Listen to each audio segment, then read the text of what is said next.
Okay, in this this lecture, I want to talk about integration by parts. And so, actually in this particular video, I'm just going to introduce integration by parts and maybe do one example, and then I'll do another video that does a few more example problems.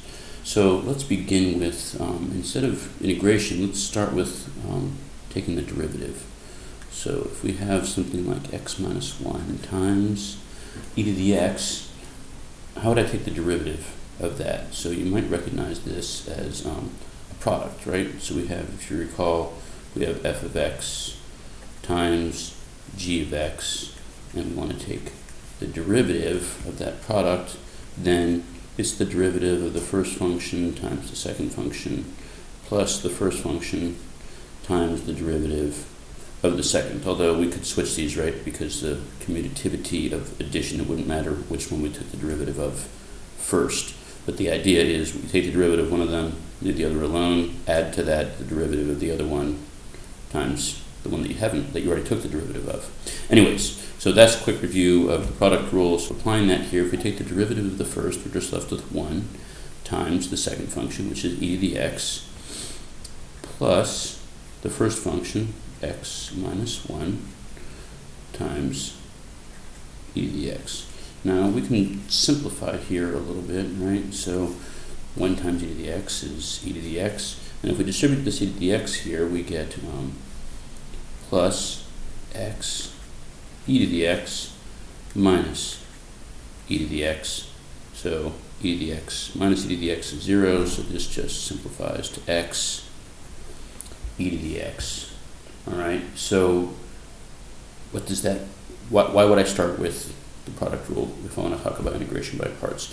Because this might give us an insight into, if I asked you now, what is the antiderivative of x e to the x? Well, we know that because the antiderivative of the function is the function we would take the derivative of to get this function, and we just did that. So that's going to be x minus 1 times e to the x. Of course, the most general antiderivative, right? Because if I had added on any constant to this original one, we would still end up with x e to the x because the constant would disappear.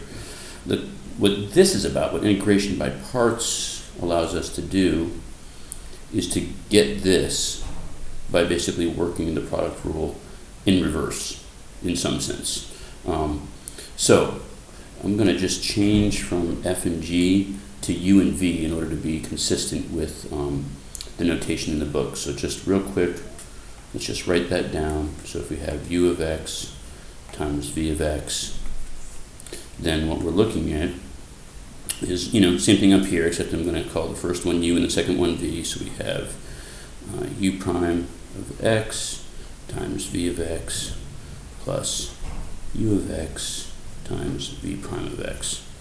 All right, so if I rearrange things here a little bit, let's solve for this term right here.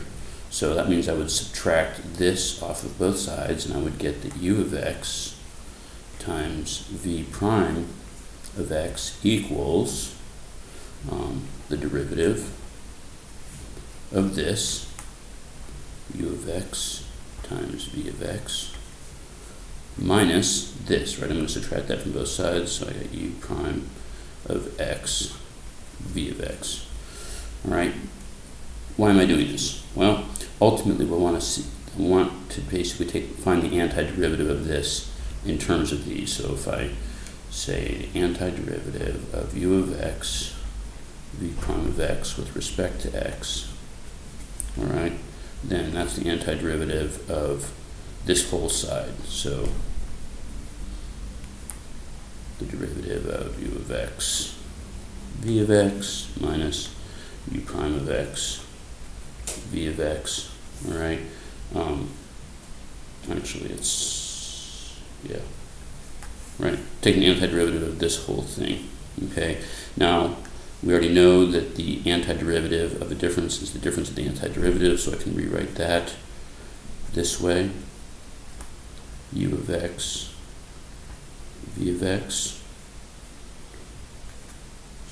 and that's with respect to x, minus the antiderivative whoops, need my dx out here too, right? That whole thing is what I'm taking the antiderivative of. Now I have the u prime of x, v of x, dx. But notice here, I'm taking the antiderivative of the derivative. So by the second part of the fundamental theorem of calculus, we know that just gives us back this function right here, right? That differentiation and integration are inverse operations. They undo each other. So this just gives me u of x times v of x minus u prime of x, well, the antiderivative u prime of x times v of x dx. So this is another way to find the antiderivative of something like this. All right. Again, I think there's this question of why. Why would we do this? Well, sometimes what we start off with, if you look at this x e to the x, we don't have a method right now, by hand at least, of finding that antiderivative. But this may be, if we can identify in here kind of what our u and our v prime is, then u prime times v might actually be an antiderivative. We do have a method for finding. So let's just apply this to this example up here so we can kind of see how it works. All right, I'm going to, well, let's first identify in this, I might need to go to another piece of paper, but let's first start with just writing this down here. All right, now what I need to do is identify which is u and which is v prime, because this gives me a formula. If once I have identified what u and v prime are, then if I know what u is, I can figure out u prime. If I know what v prime is, I can figure out v, because v is the antiderivative of v prime, and u prime is the derivative of u. So the first thing I'll need to do when I'm trying to apply integration by parts is identify what u and v are. Sorry, u and v prime are in the antiderivative or the integral that I'm trying to evaluate. So let's let u equal x, and we'll let v prime equal e to the x. Knowing how to choose these is something that takes some experience, but we'll be able to come up with at least some guidelines. But one reason that I'm doing this is now if I find u prime, that's just going to be 1. V is the antiderivative of e to the x, which is just e to the x. Now I could have let u be e to the x and the derivative would have been e to the x. That would have been simple. But notice here, I still will have another antiderivative to find, or an integral to evaluate here, but it's going to involve u prime and v. By letting u equal x and taking the derivative, I'm going to end up with something here, 1 times e to the x, that I know how to find the antiderivative of. So we'll see how much more I can fit on this page.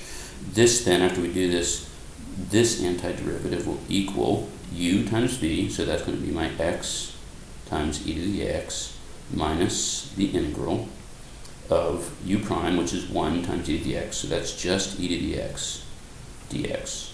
All right, so now I have, that's x e to the x minus the antiderivative, which is just e to the x. All right, and then I need to add, because this is an antiderivative, I need to add on a plus c. Notice now here, if I factor out an e to the x, I'm left with what I started with up here at the top. Well, not exactly, but it's the same, right? I have the e to the x here first, but so that's generally how that works. The idea here is we have something we don't know how to find the antiderivative of, but we can reduce it to something over here, like this, that we do know how to find the antiderivative of. All right, let me just do one more example of this. I have 4 examples, I'll do it all, but I'm going to do one more on this video, and then I will do 3 more on a separate video, so the videos don't get too large or long. Okay, so let's take a look at something like the integral of x times cosine of 2x dx. Again, the first thing we want to do here is identify what u and v prime are. All right, and then from there, I can figure out what u prime and v are.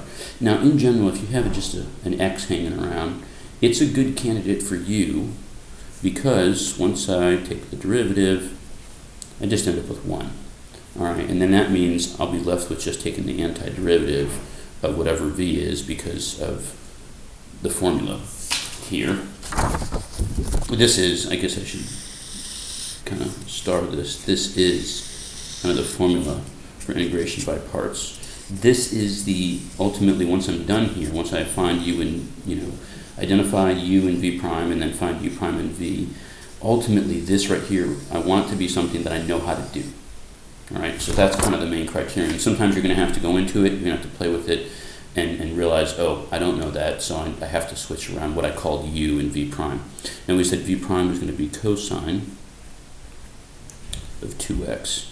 So the antiderivative, now you could use u substitution here and let u equal 2x, although u is probably not a good choice since u already is taken here. Maybe we'll let it be t, but you already know that this is 1/2 sine of 2x. You can check that, right? If you take the derivative, well, the derivative of sine is cosine. This is the, remember, this is the chain rule. The derivative of sine is cosine. The derivative of 2x is 2. So we would get cosine 2x times 2, but then the 1/2 takes care of that 2, and we just get back cosine 2x. All right, so I've got my u prime, v, and v prime. So this, remember, is going to be u times v. So I'm going to have x times 1/2 sine of 2x minus the integral of u prime times v. So that's going to be 1 times 1/2 sine x.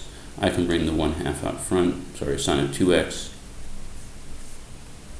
dx. All right, now this is something, similar to what I did here. This is something I know how to find the antiderivative of. So let's simplify here. X times 1/2 is just x, we could write that as x over 2 sine of 2x. The antiderivative of sine of 2x, all right, that's just, well, let's see, 1/2 times that antiderivative. Well, that's going to be, well, the derivative of negative cosine is sine. And because I have this 2x, I have to divide by 1/2. So I end up with a negative 1/2 cosine 2x. Again, you could use u substitution for that, or t substitution if you please, but I'm going to assume you know how to do that. If you're not sure, then I would recommend that you go ahead and do that. Make a substitution, let t equal 2x, and take the derivative, divide through by 2, and you'll get your 1/2. All right, let's just simplify this. Let's not forget that we do have a plus c here because this is a general antiderivative. And so we have x over 2 sine of 2x. So that will become a positive 1/4 cosine of 2x plus c. Of course, on any of these, you can always take the derivative and simplify to see if you get back what we started with. All right, so there's that one example. I'm going to go through a couple examples that are a little bit more involved in the next video.